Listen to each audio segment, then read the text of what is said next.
अंतरराष्ट्रीय युवा विद्वान, जैन दर्शन में यूनिवर्सिटी टॉप व गोल्ड मेडलिस्ट, जैन सिद्धांत एवं न्याय विषयों को सरलता से समझाने वाले, यूएसए, इंग्लैंड, ऑस्ट्रेलिया आदि अनेक देशों में जैन धर्म की महती प्रभावना करने वाले, पंडित टोडरमल पुरस्कार, युवा विद्वत रत्न आदि अनेक पुरस्कारों से सम्मानित मूर्धन्य विद्वान डॉक्टर संजीव कुमार गोधा जयपुर द्वारा जानिए धर्म का मर्म। इस कार्यक्रम के पुण्यार्जक हैं श्रीमती मैना देवी सेठी, धर्म पत्नी स्वर्गीय श्री पूनम चंद जी सेठी, श्री अनिल जी प्रीति, श्री सुभाष जी सुमन, श्री सुशील जी संध्या रानी, श्रीमती राजू, श्री विनोद जी बज, दीपक जी विनीता, ऋषभ जी आंचल, हर्षवर्धन शिल्पा, अभिनंदन जी प्रियांशी, अनंत जी खुशबू, चहल, देव, अनिका, अरिहंत, शौर्य, युवान, सनाया, रियान एवं समस्त सेठी परिवार दिल्ली, बेंगलोर, कोलकाता।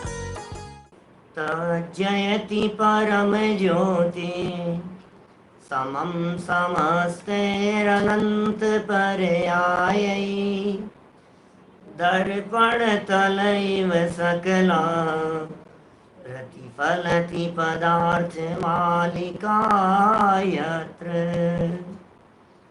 परमागमस्य बीजं निषिद्ध जात्यन्ध सिन्धुर्विधानं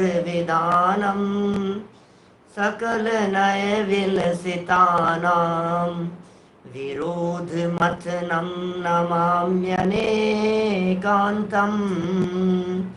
विरोध मथनं नमाम्यनेकान्तम्।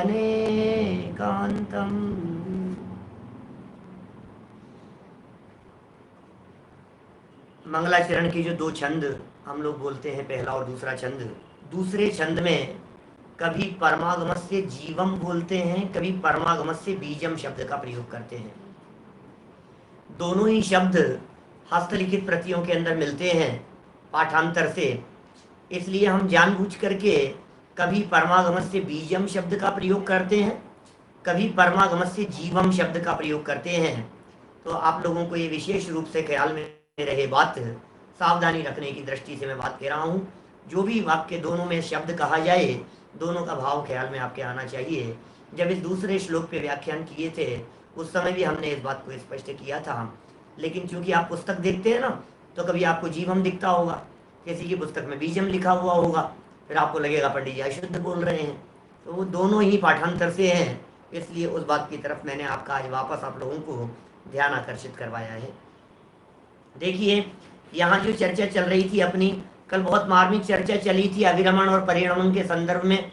अभिरमण का मतलब है व्रत नहीं लिए, अभिरमण का मतलब है संकल्प नहीं लिया, अभिरमण का मतलब है नियम नहीं लिया, हमने नियम नहीं लिया लेकिन पालन कर रहे हैं। अच्छा, कभी कभी ऐसा भी विकल्प खड़ा होता है हमारे दिमाग में कि जो दो बातें कही जा रही है, एक होता है नियम लेना, एक होता है बिना नियम लिए हुए उस पदार्थ का, उस क्रिया का पालन करना। एक प्रश्न सहज ही जिज्ञासा भाव से मन में खड़ा होता है, क्या ऐसा है क्या, हमने रात को तो नहीं खाया ना यार, भले ही नियम नहीं लिया हो। कुछ लोगों की जिज्ञासा इस प्रकार की आई। मुझे लगता है लोगों के चित्त में जरूर जिज्ञासा और प्रश्न उठा होगा कि ऐसा तो होता है ना पंडित जी, हम आखिर खा तो नहीं रहे ना यार, आपने कहा कि त्याग नहीं किया आपको दोष निरंतर लगेगा, लेकिन नहीं खाने का क्या पुण्य नहीं लगेगा हमारे को, दिन में खाने का क्या पुण्य नहीं लगेगा हमारे को, वो नहीं लगना चाहिए, होना चाहिए। आखिर दिन में खाने का पुण्य भी तो लगना चाहिए कि लगेगा, बिल्कुल लगेगा, लेकिन जितना लगना चाहिए नियम लेने पर उतना पुण्य नहीं मिलेगा, इतना समझ लो आप। वापस कहता हूं, धीरे धीरे बोलता हूं। एक व्यक्ति ने प्रतिज्ञा लेकर के दिन में भोजन किया और दूसरे व्यक्ति ने प्रतिज्ञा नहीं ली लेकिन दिन में भोजन किया। अब भोजन तो दोनों ने दिन में ही किया है क्या? तो ऐसी स्थिति में आगम यह कह रहा है कि परिणमन का पाप तो दोनों को नहीं लगा, बराबर, क्योंकि दोनों ने दिन में भोजन किया है। परिणमन का पाप तो दोनों को नहीं लगा, लेकिन जिसने प्रतिज्ञा ली है उसे अविरमण का पाप भी नहीं लगा, और जिसने प्रतिज्ञा नहीं ली है उसके अविरमण का पाप लग रहा है। प्रतिज्ञा नहीं ली है ना, उस बात का पाप लग रहा है। इसलिए विधान यही है, नियम यही है, बात ऐसी ही कही जाती है कि आप प्रतिज्ञा लेकर के उस चीज का पालन करें। प्रतिज्ञा के संदर्भ में मैंने बहुत सारी बातें कल आपको कह दी थी। आप सावधान रहें, आप सतर्क रहें। जितने सावधान रहेंगे उतना जीवन हमारा निर्मल होगा, पवित्र होगा। मुझे मालूम है बहुत सारे लोग जो अध्यात्मवादी हैं, हमारे अध्यात्म प्रिय लोग हैं, जिन्हें अध्यात्म अत्यधिक प्रिय है, होना भी चाहिए। अध्यात्म की प्रमुखता तो होनी ही चाहिए। अध्यात्म तो आगम का प्राण है, अध्यात्म तो हमारा जीवन है। लेकिन ऐसा न होवे ये तो जड़ की क्रिया है, इसमें क्या दम है क्रियाओं में, ऐसी बातें यदि कोई करता हो व्यक्ति, तो उसकी दृष्टि से चरणानुयोग का निषेध वर्तता है। चरणानुयोग का अपना महत्व है। आखिर 4 अनुयोग हैं जिनवाणी रूपी महल के। ये जिन शासन रूपी महल के 4 दीवारें, 4 दीवारें, ये 4 पिलर हैं। 4 में से यदि एक भी दीवार यदि गिर गई, ढह गई, तो वो दीवार नहीं गिरेगी, पूरा महल गिरेगा। पलंग के 4 पायों की तरह से है। पलंग के जो 4 पाए होते हैं ना, पिलर, अब उनमें से एक गिर गया तो एक ही गिरा है ना, कि नहीं वो पलंग बैठने लायक नहीं है। कुर्सी के 4 पाए हैं, एक टूट गया, अब बताओ वो कुर्सी बैठने लायक है कि नहीं है? वो कुर्सी ही बैठने लायक नहीं रही है। इसी तरह से कोई व्यक्ति प्रथमानुयोग का निषेध करता हो, कोई व्यक्ति चरणानुयोग का निषेध करता हो, कोई कर्णानुयोग का निषेध करता हो, या कोई व्यक्ति द्रव्यानुयोग को स्वीकार न करें, सभी व्यक्ति एक समान हैं। चरणानुयोग का ये ग्रंथ चल रहा है, इसलिए चरणानुयोग की मुख्यता से कथन तो होगा ही होगा। कथन में मुख्यता तो होगी भाई साहब, चरणानुयोग की मुख्यता से चर्चा तो होगी। और सच में जिनका चरणानुयोग उत्कृष्ट होता है, ये तो बेस है, ये तो भूमि है अध्यात्म को अंदर में उतरने के लिए। जिनकी भाव भूमि तैयार होती है, देखो भूमि यदि तैयार हो ना, तो फिर काम तो बीज डालने से होगा, लेकिन वो बीज डालेंगे कहाँ? जमीन तो तैयार होनी चाहिए। यहाँ जमीन तैयार करने की बात की जा रही है। चलिए, दोनों प्रकार की हिंसा बतलाने के बाद अविरमण और परिणमन दोनों प्रकार से निवृत्ति करा देने के उपरांत अंतिम शब्दों में ये कहा गया था कि भाई साहब असली तो बात यह है कि प्रमाद का त्याग होना चाहिए, क्योंकि दोनों में आप प्रमादी हो, और जहां प्रमादी हो वहां पाप लग रहा है। प्रमाद में निरंतर पाप लग रहा है। आलसी मत बनो। 2 टाइम नहाना है मतलब नहाना है, 1 टाइम नहाना है मतलब 1 टाइम नहाना है, 2 टाइम पेस्ट करना है मैंने पेस्ट करना है। आलसी मत बनो आप, प्रमादी मत बनो आप। खाने में, पीने में, उठने में, बैठने में, चलने में, नहाने धोने में, अन्य क्रियाओं में, किसी भी क्रिया में, धार्मिक क्रिया में, पूजन में, पूजन सामग्री धोने में, पचाल करने में, स्नान करने में, जहां भी जहां प्रवृत्तियों की चर्चा आवे वहां प्रमादी नहीं होना, आलसी नहीं होना। तो ये कह रहे हैं अप्रमाद, ये जो जैन शासन है यह अप्रमादियों का धर्म है, प्रमादियों का धर्म नहीं। प्रमादी 6ठे 7वें गुणस्थान की दृष्टि से बात करें, या समय सार की 6ठी गाथा के आधार पर बात करें, तो 6ठे गुणस्थान तक ही प्रमाद का सद्भाव है, उसके ऊपर तो अप्रमादी होना ही पड़ेगा। जो स्वरूप में असावधान है उसे प्रमादी कहते हैं। एक बहुत सुंदर प्रश्न उठाया है यहाँ पर, बहुत ही सुंदर और मार्मिक चर्चा की है। 87 नंबर पेज है, 49 नंबर श्लोक के ऊपर का प्रश्न है। देखो थोड़ा मार्मिक है, उपयोग एकाग्र करके सुनना। अरे प्रश्न सुनने में मजा आएगा आपको, कितना सुंदर प्रश्न है। यदि अपने प्रमाद रूप परिणामों से ही हिंसा उत्पन्न होती है, तो बाह्य परिग्रह आदि का त्याग किस लिए कराया जाता है? अंदर में कषाय बंद करो, कषायों का अभाव करो, अंतरंग में प्रमाद को मिटाओ। काय को आलू छोड़ना, प्रमादी मत हो, बस सीधी सी बात है। क्यों हिंसा का त्याग करना? क्यों झूठ चोरी कुशील परिग्रह इन 5 पापों का त्याग करना? 5 पापों को क्यों छोड़ना? हम तो प्रमाद नहीं करते भाई, अपने भाव शुद्ध रखो, सीधी सी बात है भाई साहब। देखो क्रिया का फल लगता है कि भावों का फल लगता है? बोलो भाई, क्रिया का फल लगता है कि भाव का फल लगता है? किसका फल ज्यादा लगता है? चलो, भावों का फल ज्यादा लगता है। फल तो परिणामों का लगता है, परिणामों का फल लगता है भैया। परिणामों को कम से कम 20 जगह पर टोडरमल जी ने मोक्ष मार्ग प्रकाशक में परिणाम संभालने की, परिणामों की विचित्रता की, फल तो परिणामों का लगता है, दृष्टि क्रिया पर रहती है, परिणाम सुधरने बिगड़ने का विचार नहीं है, 20 जगह पर ऐसा परिणाम के ऊपर जोड़ दिया है टोडरमल जी। और यहां भी बात ये समझ में आ रही है, क्रिया का इतना महत्व नहीं है, परिणाम का ज्यादा महत्व है। भाई साहब हमारे तो भाव अच्छे हैं, देखो क्रिया कुछ भी हो। आपको ध्यान है, एक ऐसा प्रकरण सम्यक ज्ञान के अंगों में भी आया था, शब्दाचार। जब हमने कहा था शब्दाचार का दूसरा नाम क्या था, व्यंजनाचार, शास्त्राचार, ग्रंथाचार, शब्दाचार, एक ही नाम है सब। और वहां क्या कर, अरे भाई साहब हमारे भाव अच्छे हैं यार, तुम तो भाव देखो, शब्दों को मत देखो। भाव देखो आप, शब्द मत देखो आप। अरे भाई साहब शब्द भी देखे जाएंगे, अकेले भाव से काम नहीं चलता है। शुद्ध उच्चारण बहुत वैल्यू है शुद्ध उच्चारण की। शुद्ध उच्चारण करने वालों को एंकर बना दिया जाता है, टीवी न्यूज चैनल जगह जगह पर। शुद्ध उच्चारण की वैल्यू है, शुद्ध लिखने की वैल्यू है। एक शब्द यदि अशुद्ध लिखा जाता है तो पूरा का पूरा साहित्य नदी में बहा देने का एग्जाम्पल है हमारे यहाँ पे। एक शब्द अशुद्ध छप गया तो पूरी की पूरी किताबों को उठा करके, सुधारने के समय नहीं थे उस समय की बात है, पुराने जमाने की बात कर रहा हूं मैं। ऐसे ऐसे तक प्रसंग होते हैं भाई साहब, एक शब्द में अरे क्या बिगड़ गया। शब्द भाई साहब वो बहुत खतरनाक चीज है, सावधान रहिए आप। तो ये कह रहे भाव शुद्ध रखो, भाव शुद्ध रखो, भावों का फल लगता है, परिणामों का फल लगता है, क्रिया में क्या दम है। बात मेरी बिल्कुल सच्ची है, सच में क्रिया का फल नहीं लगता। उसका कारण ये है कि जीव का जीवन और मरण तो अपने कर्म के उदयाधीन है। अच्छा बतलाओ, हमने चलते समय सावधानी नहीं रखी, जो कुछ भी किया मान लो, अब कोई जीव आकर के मर गया, तो जो जीव आकर के मरा वो अपनी आयु से मरा था कि मेरे मारने से मरा, उसका आयु कर्म होगा ना। हर व्यक्ति का जिंदा रहना और मर जाना अपने आयु कर्म पे निर्भर करता है ना। किसी व्यक्ति का सुखी होना और दुखी होना वो उसके कर्म पर निर्भर करता है ना। सदैव सर्वं भवति स्वकीय कर्मोदयान मरण जीवित दुख सौख्यम अज्ञान में देहयतो परः परस्य कुर्यात् पुमान् मरण जीवित दुख सौख्यम। 68 नंबर का 168 नंबर का कलश है समय सागर। माने जितना भी जन्म मरण जीवन मरण आदि हो रहा है, सुख दुख आदि हो रहा है, सुबह भी तो यही विषय चल रहा था थोड़ा बहुत इसी से रिलेटेड। माने कर्म के उदय से व्यक्ति सुखी दुखी हो रहा है, सीधी सी बात है।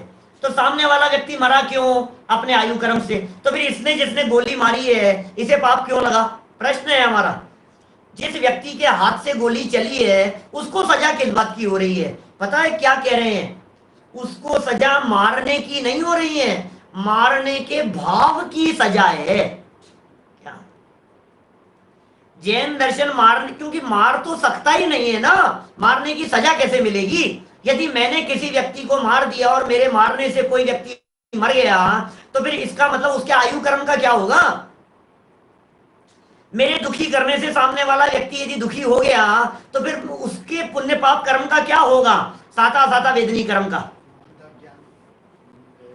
तो मुझे सजा किस बात की कि तूने मारने का भाव किया, तूने दुखी करने का भाव किया, तूने बिगाड़ने का परिणाम किया। ये परिणाम तो मेरा है, मेरे द्वारा किया जा रहा है। कल जैसे वाक्य बोला था ना, भाव किसी के लिए भी बिगाड़ो भाव तो अपना ही बिगड़ेगा। तो भाव बिगाड़े ना हमने, उसका फल मिलेगा हमारे। अच्छा तो मारने नहीं मारने का फल नहीं है, भावों का फल मिलता है। ओह तो पंडित जी ये अच्छी बात कही आपने। अब एक काम करेंगे, हम तो भाव अच्छे रखेंगे, बाहर में आलू खाओ चाहे जमीकंद खाओ चाहे रात्रि भोजन करो चाहे कुछ भी करो, परिणाम अच्छे रखो। उल्लास भाई क्या भाव अच्छे रखो भैया, आपने तो भाव अच्छे हैं देखो सबके लिए, सबके प्रति दया भाव है, सबके प्रति करुणा भाव है, सबके प्रति सरलता है। अब कुछ भी खाओ पियो कुछ भी करो। उन लोगों के लिए ये 49 नंबर का श्लोक लिखा है, उनके लिए जवाब दिया है, इनके उत्तर में जवाब दिया है।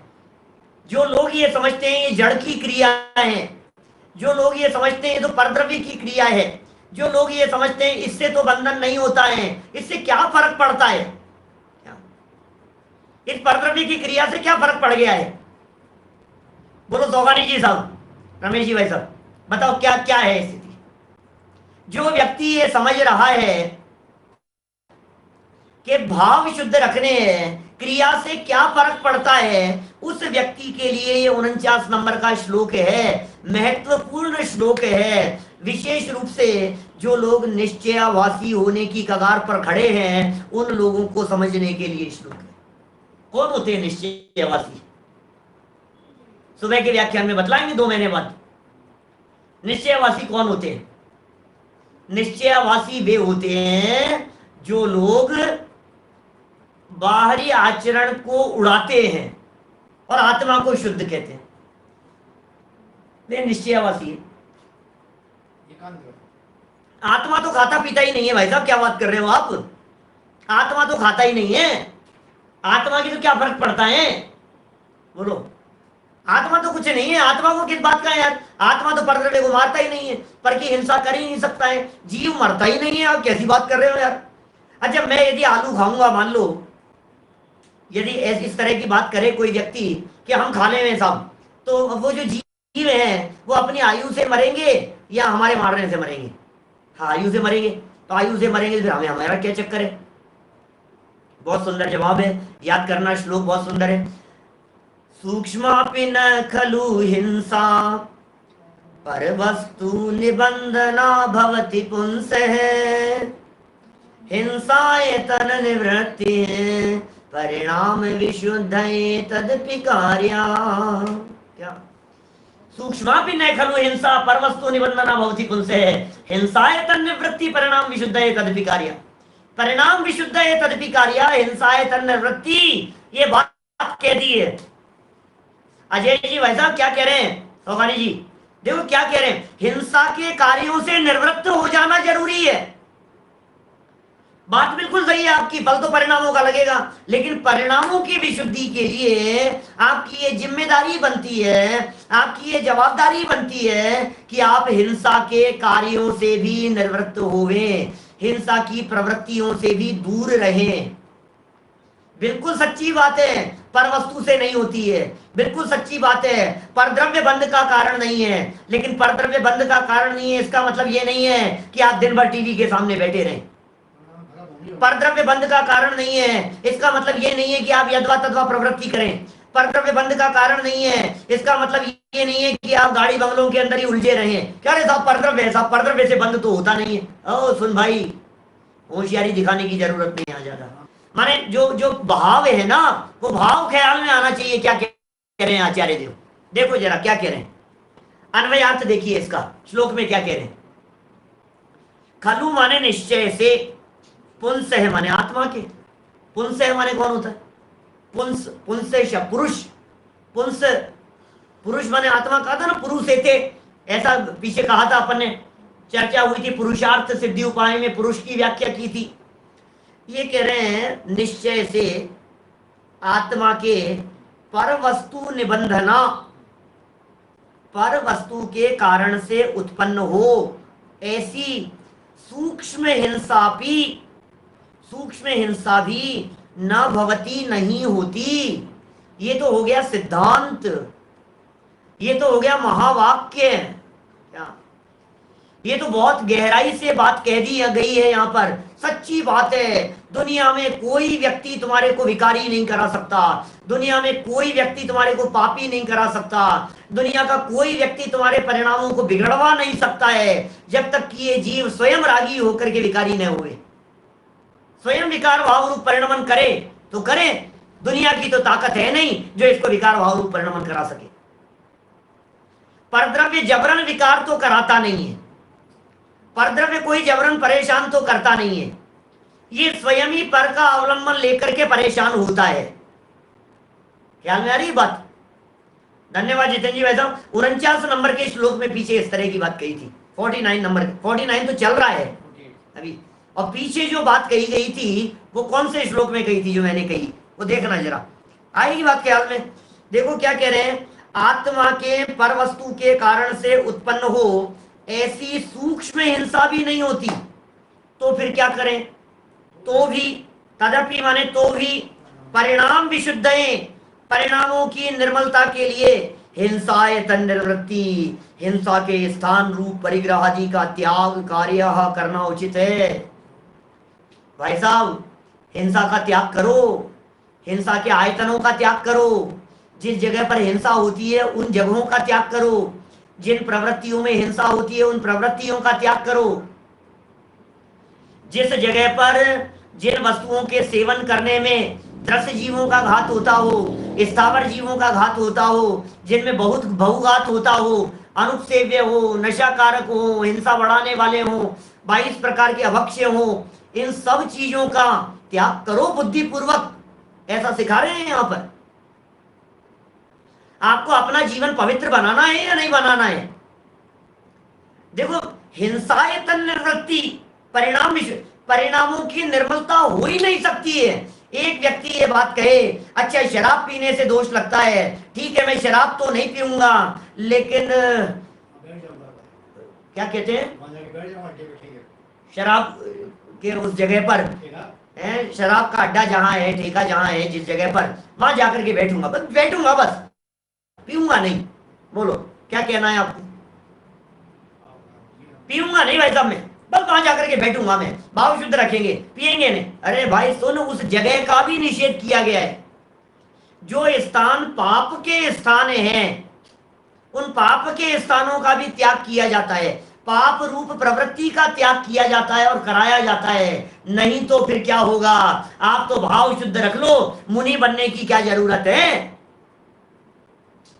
व्रती होने की क्या जरूरत है, संयमी होने की क्या जरूरत है? कपड़े पहने पहने हम मोक्ष चले जाएंगे? बोलो, हमने कपड़े पहन रखे हैं, मोक्ष जाएंगे कि नहीं जाएंगे? पात्र जरूरी है, पात्रता होनी चाहिए, भावों की विशुद्धि के लिए स्थान। अरे भाई, ये व्यक्ति कहता है मैं तो भाव शुद्ध रखूंगा, चाहे दूरदर्शन के लिए सिनेमा हॉल में चले जाओ, चाहे देव दर्शन के लिए मंदिर में चले जाओ। और हमने तो ऐसा सुना है पंडित जी, मंदिर में जाकर के भी ये व्यक्ति पाप बांध लेता है और वहां जाकर के भी पुण्य बांध लेवे। तो हम वही पुण्य बांध लेंगे सिनेमा हॉल में बैठ करके कि भैया सुन सुन, परिणामों की विशुद्धि के लिए देव शास्त्र गुरु की शरण लेना, परिणामों की निर्मलता के लिए पंच परमेष्ठियों की शरण में जाना, परिणामों की निर्मलता के लिए जनवाणी की शरण में आना, ये जरूरी है। बहुत सुंदर और मार्मिक श्लोक है, नीचे पढ़ते हैं, देखिए बात क्या कह रहे हैं। टीका देखिए, टीका, खलु पुंस है पर वस्तु निबंधना सूक्ष्मापि हिंसा ने भवती, सूक्ष्मापि हिंसा ने भवती, ये सिद्धांत है। माने पर वस्तु के कारण रंच मात्र भी नहीं होती है, रंच मात्र भी नहीं होती, सूक्ष्मापि। देखो क्या लिखा है, निश्चय से आत्मा के पर वस्तु के कारण से उत्पन्न हो ऐसी रंच मात्र भी हिंसा नहीं होती। ये अध्यात्म की गहराइयां हैं अमृत चंद्राचार्य देव की। चरणानुयोग के कथन करते हुए भी अत्यंता भाव का कथन करना, चरणानुयोग के कथन करते हुए भी एक द्रव्य दूसरे द्रव्य का कर्ता धर्ता नहीं है, इस सूक्ष्मता तक ले जाना, ये अमृत चंद्राचार्य के वचनों की गहराई है। बोलो कितनी गहराई में जाकर के बात करते हैं अमृत चंद्राचार्य जी। चरणानुयोग के ऐसे कथन नहीं होती भैया, पर से कोई फर्क नहीं पड़ता, पर बंध का कारण नहीं है, राग पर द्रव्य तेरे को विकार कराता नहीं है। अरे कर्म भी विकार नहीं कराता, अपने राजेंद्र पंडित जी साहब का भजन है ना, यदि कर्म विकार कराए मुझे तो कर्माधीन मैं हो जाऊं, पर कर्म विकार कराता नहीं सो कर्माधीन मैं होता नहीं। कर्म विकार कराने लगे मैं कर्म के अधीन हो जाऊंगा। मेरी जितनी भी स्थिति है वो पूरी की पूरी पोजीशन वो कर्म के कंट्रोल में चली जाएगी। कर्म ही माई बाप हो जाएगा, कर्म ही सब कुछ करने वाला हो जाएगा। लेकिन कर्म तो परद्रव्य है, कर्म तो भिन्न है, कर्म तो अचेतन है, कर्म तो जड़ है, कर्म में सामर्थ्य नहीं है, इसलिए कर्म मेरा सुधार बिगाड़ करने में समर्थ नहीं है। तो फिर किसका फल लगता है? बोले भावों का लगता है। तो भाव सुधारो, सीधी सी बात है। भाव विशुद्धो ये महानुभावो, ये भाव विशुद्धि की बात है। पूरा का पूरा अष्टपाहुड़ ग्रंथ का भाव पाहुड़, पूरा का पूरा भाव पाहुड़ वो किसके लिए समर्पित है बोलो? भावों की निर्मलता के लिए समर्पित है। भाव पाहुड़, भाव निर्मल, भाव निर्मल, भाव निर्मल, भावों की विशुद्धि होनी चाहिए, भावों की विशुद्धि होनी चाहिए। भाव निर्मल हुए तो शिवभूति केवल ज्ञान की प्राप्ति कर गए, और भाव बिगाड़ लिए तो तंदुल मच्छ नरक में चला गया। बोलो, एक मछली नहीं खा रहा है वो तंदुल मच्छ, और भाव बिगाड़ कर। भाव संभालो, भाव संभालो, भावों की चर्चा करते हैं तो यहां भी यही कह रहे हैं भाव संभालो। लेकिन जैसे भाव संभालने की बात कही, परिणाम संभालने की बात कही, शिष्य के मन का चोर सामने आ गया। मन का चोर ये था कि भाव तो संभालने की बात कहो और खाते रहो यार, तुम तो दही बड़े खाओ मजे से, क्या दिक्कत है? दही बड़े खा रहा है, आलू के समोसे खा रहा है, चाट पकौड़ी खा रहा है, खूब मजे कर रहा है, और ये कह रहा है भाई भाव अपने। तो भाई साहब देखो, अपन तो ये चाहते हैं सर्व जगत के जीव सुखी हो, भाव अपने बहुत अच्छे हैं, हर आत्मा सुखी रहे, बस सब शुद्ध है, सब निर्मल है, सब पवित्र है। भाव अच्छे रखो, भाव अच्छे रखो भाई साहब, भाव अच्छे होंगे तो सब अच्छा है भैया। मन चंगा तो कठौती में गंगा, ऐसी कहावत चलती है ना, मन चंगा भाव शुद्ध है। आचार्य देव ने डांट लगाई, चांटा लगाया खींच के। आचार्य देव कह रहे नालायक, परद्रव्य बंध का कारण नहीं होता, इसलिए कहा था क्या तेरे को? यदवा तदवा प्रवृत्ति कर रहा है, सप्त व्यसनों में प्रवृत्ति कर रहा है, मद्य मांस मधु का सेवन तेरे से नहीं छूट रहा है, शराब का सेवन कर रहा है, मांसाहार कर रहा है, अंडा मांस मछली खाने की बात कर रहा है, जमीगंध खा रहा है, रात्रि भोजन कर रहा है, तेरे को कुछ होश नहीं है, पर वस्तु के कारण हिंसा नहीं होती। ये बात तुझे किस लिए कही थी, ये तो बता, किस लिए कही थी तेरे को ये बात? नहीं सब नहीं, बात तो सच्ची है, पर के कारण नहीं होती, भाव निर्मल। अरे तेरे भाव निर्मल रह नहीं सकते, ये कहना चाह रहे हैं। देखो कारण, पेज नंबर 88 पर आ जाओ। परिणामों की अशुद्धता के बिना पर वस्तु के निमित्त से अंश मात्र भी हिंसा का दोष नहीं लगता। यद्यपि निश्चय से तो ऐसा ही है, तथापि परिणाम विशुद्ध हिंसाए तन्निवृत्ति है कार्य, तथापि परिणामों की निर्मलता के लिए हिंसा के स्थान रूप परिग्रह आदि का त्याग अवश्य करना चाहिए। क्या भाई, यदि परिणाम अशुद्ध होंगे ना तभी पाप लगेगा, और परिणाम अशुद्ध नहीं होंगे तो पर वस्तु बंध का कारण नहीं होगी। असली कारण तो परिणाम ही है, बात तो सच्ची है, लेकिन पर वस्तु का संबंध करने पर तेरे परिणाम सुधरे हुए नहीं रहते। पर वस्तु का संबंध करने पर तेरे परिणाम निर्मल नहीं रहते। पर का लक्ष्य करने वाली जो तेरी बुद्धि है, उस बुद्धि में विभाव भाव होते हुए दिखाई देते। तेरे पर लक्ष्य परिणामों से हिंसा होती हुई दिखाई दे। पर लक्ष्य किया क्यों तूने? चोर है तू, अपने स्वभाव को छोड़कर पर के ऊपर दृष्टि डाल रहा है, तू चोर है। जिसकी दृष्टि पराये धन पर होती है वे चोर होते हैं। तुम्हारी दृष्टि पर के ऊपर गई क्यों, ये बताओ। जिनकी दृष्टि पर के ऊपर चले गई वे चोर हैं, वे बदमाश हैं। सज्जनों की दृष्टि दूसरे के धन पर नहीं जाती, सज्जनों की दृष्टि दूसरे की स्त्रियों पर नहीं जाती, सज्जनों की दृष्टि पर स्त्री की तरफ नहीं जाएगी। सज्जनों की दृष्टि अपने स्वभाव को, अपनी निधि को छोड़ करके पर की तरफ यदि तेरी दृष्टि दौड़ रही है, इसका मतलब तेरी दृष्टि में दोष है भाई, दृष्टि में दोष है। तू पर को दोष देता है, दोष पर का नहीं है, दोष तेरी दृष्टि का है। तो फिर दृष्टि सुधार लूं, फिर देखता रहूं। अरे फिर देखता रहूं, फिर कैसी बात कर रहा है? जब दृष्टि सुधर गई तो प्रवृत्ति सुधरेगी कि नहीं सुधरेगी? मन सुधरेगा तो क्रिया सुधरेगी कि नहीं सुधरेगी? भाव सुधरेंगे तो प्रवृत्तियां सुधरेगी कि नहीं सुधरेगी? मेरे को सब शराब पीने का भाव तो नहीं आता, पीने की क्रिया हो जाती है। ये कैसे होगा? ये कैसे होगा? मेरे मन में किसी भी जीव को मारने का भाव नहीं आता, लेकिन पता नहीं क्यों मेरे माध्यम से ये चींटियां मर जाती है, मेरे माध्यम से कॉकरोच मर जाते हैं, मेरे माध्यम से हाथ में रैकेट लेकर के और वो मच्छरों को मार दिया, पता नहीं क्यों। अरे कैसे होगा भैया, कैसी बात कर रहा है पागलों जैसी है? नहीं हो सकता है, बिल्कुल नहीं हो सकता है।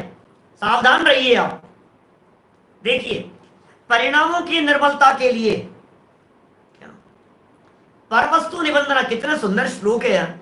सूक्ष्मापि माने सूक्ष्म भी, न खलु हिंसा, हिंसा नहीं होती है। परवस्तु निबंधना, पर वस्तु के कारण भवती माने होती है पुंसः आत्मा के। लेकिन परिणाम विशुद्ध है, परिणामों की विशुद्धि के लिए हिंसायतन, हिंसायतन, हिंसा के आयतन, हिंसा के स्थान, हिंसा के क्षेत्र, जिस जगह पर हिंसा होती हो, निर्वृत्ति तदपि कार्या। हिंसायतन निवृत्ति, हिंसायतन निवृत्ति, हिंसा के कार्यों से निवृत्त हो, हिंसा की प्रवृत्तियों से निवृत्त हो, छोड़ो, सावधान रहो। बोलो, सावधानी जरूरी है भाई साहब। अच्छा, मैं ये कहता हूं, जब प्रत्येक व्यक्ति अपनी आयु से ही जिंदा रहता है, तो कोई व्यक्ति ऐसा सोचता है क्या, इतने दृढ़ श्रद्धान हो जाने के बावजूद भी, आज मैं ट्रेन की पटरी पर जाकर के खड़ा होता हूं, आने दो ट्रेन को, मैं भी देखता हूं, मुझे जिनवाणी के वचनों पर पूरा भरोसा है, मेरी आयु पूरी नहीं हुई है, ये ट्रेन मुझे कैसे मार सकती है, मैं भी देखता हूं, आज खड़ा हूं मैं।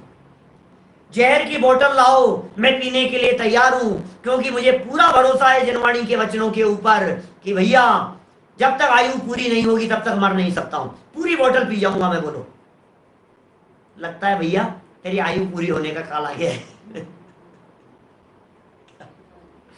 क्या कहेंगे, तेरा समय आ गया है, ऐसा लगता है ये समय आ गया, तो ट्रेन की पटरी पर जाकर के खड़े होने की बात कर रहा है। हमें बिल्कुल स्पष्ट समझ में आ रहा है कि तेरी आयु पूरी होने का समय आ गया है। कैसी मूर्खों जैसी बात कर रहा है।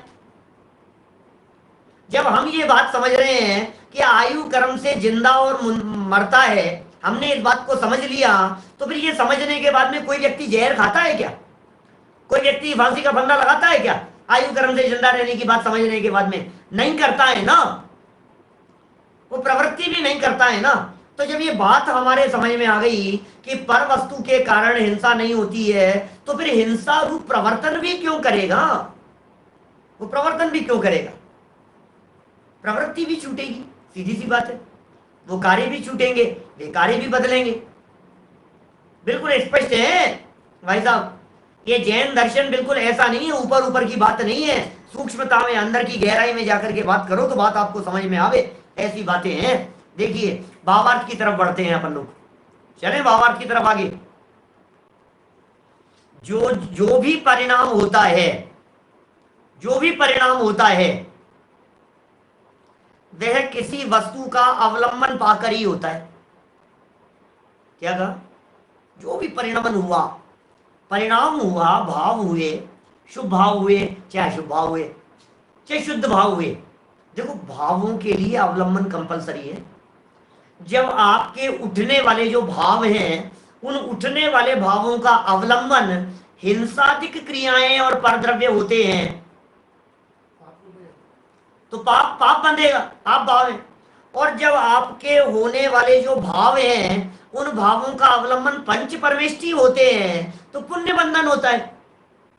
और जब आपके उठने वाले भावों का अवलंबन त्रिकाली ध्रुव आत्मा होता है, तो शुद्धोपयोग कहलाता है। तीन ही तरह के तो भाव हैं, अशुभ भाव, शुभ भाव, शुद्ध भाव, तीन ही तरह के तो भाव हैं। तो जब यह जीव पर का अवलंबन ले रहा है तो वैसा कर्म बंधा, जब ये जीव पंच परमेष्टियों का अवलंबन ले रहा है तो वैसे परिणाम कहलाएंगे, जब आत्मा का अवलंबन लिया तो वैसे परिणाम कहलाएंगे। तो परिणाम कैसे हुए हैं? बोले परिणाम अवलंबन से हुए, हवा में नहीं होते। जीव के जो भी भाव होते हैं ना, ये भाव ऐसे हवा में नहीं होते, इन भावों के लिए कोई ना कोई बेस चाहिए होता है।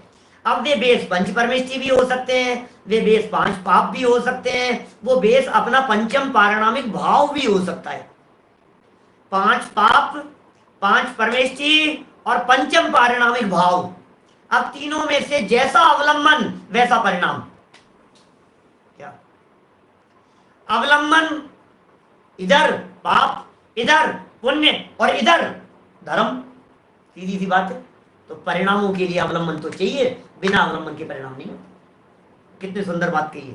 जो भी परिणाम होता है वह किसी वस्तु का अवलंबन पाकर ही होता है। आप देख लीजिए दिन भर सुबह से शाम तक, जैसे हमारे जो भी भाव हो रहे हैं, पत्नी के लक्ष्य से हो रहे हैं, पुत्र के लक्ष्य से हो रहे हैं, माता पिता के लक्ष्य से हो रहे हैं, पानी की टंकी के लक्ष्य से हो रहे हैं, किचन के लक्ष्य से हो रहे हैं, भोजन के लक्ष्य से हो रहे हैं, जितना घर गृहस्थी के साधन सुविधाएं हैं उनके लक्ष्य से हो रहे हैं। आपने आम देखा, आपको खाने का भाव आ गया। आपने रबड़ी देखी, आपको खाने का भाव आ गया कि नहीं खाने का भाव आया। दो चीजें रखी हुई थी, ये खाऊं कि नहीं खाऊं। माने जो भी भाव हो रहे हैं ये सब परलक्षी भाव हैं। प्रवचन शुरू हो गया, आपको सुनने का भाव आ गया, तो परलक्षी भाव है कि नहीं। पंडित जी का प्रवचन शुरू हो गया, शास्त्र सामने विराजमान है, देखने का भाव आता है, पढ़ने का भाव आता है, याद करने का भाव आता है, ये शुभ की तरफ आ गए। अब यहां से हट करके अब हमने हमारे उठने वाले भावों का अवलंबन ले लिया त्रिकाली ध्रुव आत्मा के साथ में। करने योग्य कार्य तो वही है, सर्वोत्कृष्ट कार्य तो वही है, लेकिन जब तक त्रिकाली ध्रुव क्या है भगवान आत्मा का अवलंबन न होवे तब तक के काल में पंच परमेष्टि शरण है। इस कार्यक्रम के पुण्यार्जक हैं श्रीमती मैना देवी सेठी, धर्म पत्नी स्वर्गीय श्री पूनम चंद जी सेठी, श्री अनिल जी प्रीति, श्री सुभाष जी सुमन, श्री सुशील जी संध्या रानी, श्रीमती राजू, श्री विनोद जी बज, दीपक जी विनीता, ऋषभ जी आंचल, हर्षवर्धन शिल्पा, अभिनंदन जी प्रियांशी, अनंत जी खुशबू, चहल, देव, अनिका, अरिहंत, शौर्य, युवान, सनाया, रियान एवं समस्त सेठी परिवार दिल्ली, बेंगलोर, कोलकाता।